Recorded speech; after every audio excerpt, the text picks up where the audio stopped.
Billy Scurry, Johnny Moy, Saturday Night, you know, he couldn't beat it.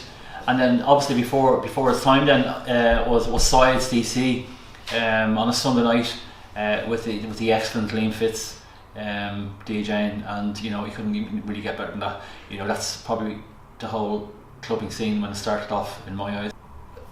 When I actually moved to the UK, you know, I was going to the likes of Astoria on Tottenham Court Road and seeing the likes of Guru Josh and everything, and you know, I just decided that I said, okay, right, you know, obviously music was the path that I wanted to go down.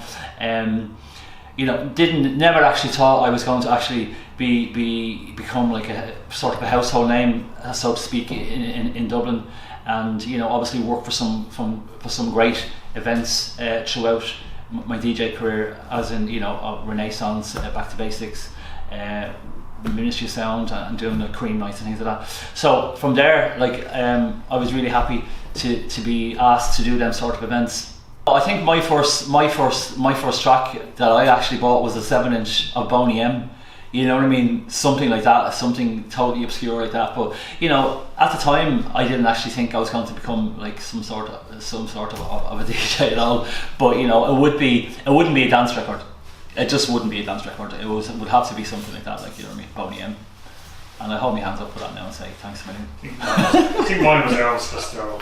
Are you serious? Yeah. Well, come here. You know, I used to have, you know, obviously Squeeze, you know.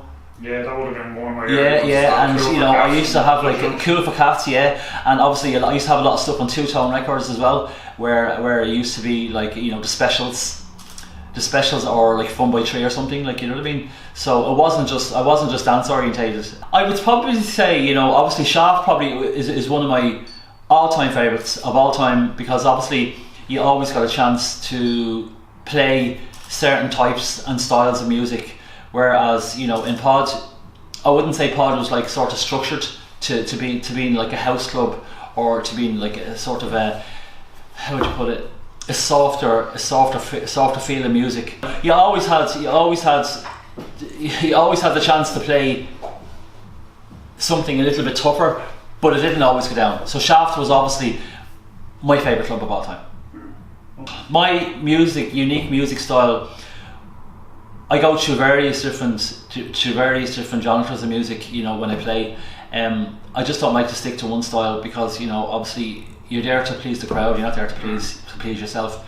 And you know, obviously to be a unique DJ, you have to open your mind to various different genres of music in your set. There's so many different mixes, like Deconstruction was flying out mixes of the likes of M People and things like that, you know what I mean? And people were going, oh yeah, you know, it's commercial. But you always had a bit of a tougher edge with Deconstruction, whereas, you know, as I said, you know, you'd always get a tougher mix of M People. And it was always like sort of a win-win situation, because no matter what sort of genre that you played in the pod, the sound system would carry anything.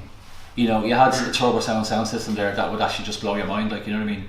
Who really impressed me was the late great Frankie Knuckles. You know, I played Frankie Knuckles, and he recorded like 4 decks in the DJ booth, and I don't know how we fit him into the DJ booth at the time. Yeah.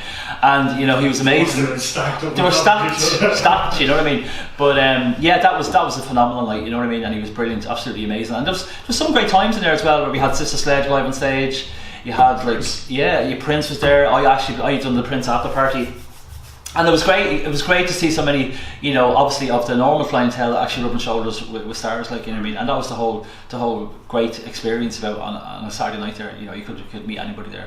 But I mean, obviously, there's a lot of great music around the 90s. You know, and obviously I would like to actually see, you know, there's so many remixes coming out now that are trying to actually take hold of what was around in the 90s, but they're just not getting the grip.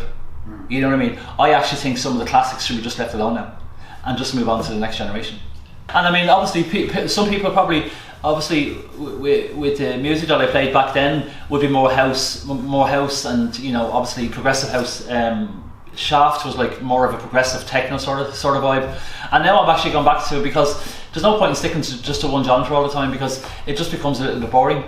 And obviously, because you have such a vast collection, and obviously a music in the back of your mind, I like to experiment with a little bit more different things now as well, like, you know what I mean? A bit of indie and a bit of pop, like, you know. So the last button factory that I played for yourself, Mark, was I put the set together like about 3 or 4 days beforehand, and it was something different for me to do. You weren't expecting the sets I played either, the likes of Lizard, Mario Apollo. It went out of storm over fairness. Do you know what I mean? So obviously, what's actually happening sometimes when people say, "Oh yeah, he's going to start playing pod and shaft stuff." Yeah, of course they're going to play shaft stuff, because shaft probably, as I said, earlier on, it was the main club for me where I could actually experiment and play various different things like Quench Dreams and just stuff that you wouldn't get away with in shaft in pod, like, you know what I mean. But I'd like to bring something a little bit more different to the table again, and obviously just give people a little bit of a taste of my musical knowledge. Come here, absolutely, you know what I mean. And even when you do the likes of the shaft reunion nights, you know what I mean, it's something special, because you're sort of reliving something that happened like nearly like 10 15 years ago, and bringing back fond memories of people to people, giving fond memories back to people of when they had happier times. You know what I mean? And even though these events do only happen, and your events only happen like once in a blue moon, it's special, and that's probably the best way to keep them.